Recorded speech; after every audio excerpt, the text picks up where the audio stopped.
कलिंगा उद्यान कृषि प्रशिक्षण केन्द्र में कार्यरत थिबा सहनिर्देशकों जाणीशुणी अन्यत्र बदली करी पुणी थरे बंद करागला प्रशिक्षण केन्द्र। सरकार प्रशासन और जनप्रतिनिधि एठारे नीरव द्रष्टा साजिथिबा देखिबाकू मिली। एपरि एक खबर कंधमाल जिला उदयगिरी ब्लॉक अंतर्गत डीएबी निकटरे थिबा ओडिशार एकमात्र उद्यान कृषि प्रशिक्षण केन्द्र को दीर्घ 9 वर्ष ऊर्ध्व हेब पानीर अभाव दर्शाई बंद करा जायथिला।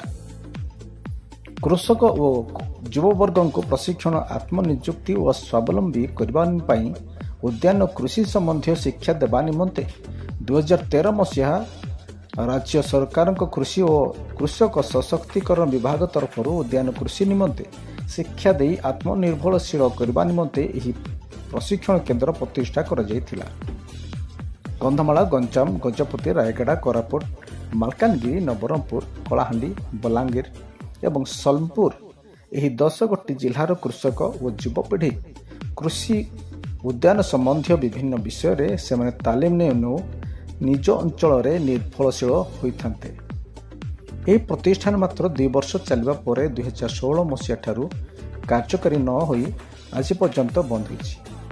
मानवर प्रिय मुख्यमंत्री मोहन माझी स्वतंत्र दृष्टि आकर्षण पर यह पुणी थे पुनः कार्यक्रम होता एवं गत 28/2/2025 ठारू रायकिया, उदयगिरी, टिकाबली और चकापात ब्लॉक रू प्राय 52 जन छात्र छात्री को नहीं ट्रेनिंग कार्यक्रम आरंभ कर आगामी दिन में यह 10 गोटी जिलार कृषक और युवपीढ़ी को नहीं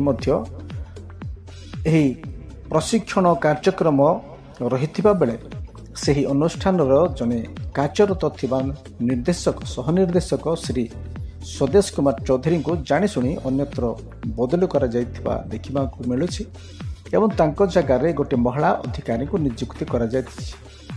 ପୁଣି ଥରେ ଏହାକୁ ବନ୍ଦ କରିବା ନିମନ୍ତେ ଷଡ଼ଯନ୍ତ୍ର କରାଯାଇଥିବା ମଧ୍ୟ ଅଞ୍ଚଳବାସୀ ଆଲୋଚନା କରୁଥିବା ଦେଖିବାକୁ ମିଳିଛି। ଏହି ଅନୁଷ୍ଠାନର କେବଳ 2 ଜଣ ଅଧିକାରୀ ବରିଷ୍ଠ ସହାୟକ ମହେଶ୍ୱର ସେଠୀ ଓ ନୂତନ ଭାବେ ନିଯୁକ୍ତି ପାଇଥିବା महिला सह अधिकारी रही। अधिकारी माने बिना काचरे बसी बसी एठी सरकारी दरमा पाउछंती, इच्छा हेले आसुछंती, नहेले नाही। तांको तदारख करिबा पई केही कोनसी अधिकारी मध्य नाहंती। तेबे कंधमाल जिला निमंते यह एक जुगान्तकारी पदक्षेप रहिथिला, किंतु यह मध्य अनेक वर्ष कार्यकारी न ही रहिथिला। एठी माननीय मुख्यमंत्री हस्तक्षेप पर आरंभ होता ताहा पुणी थे बंद होगापी जाऊा सूचना रही।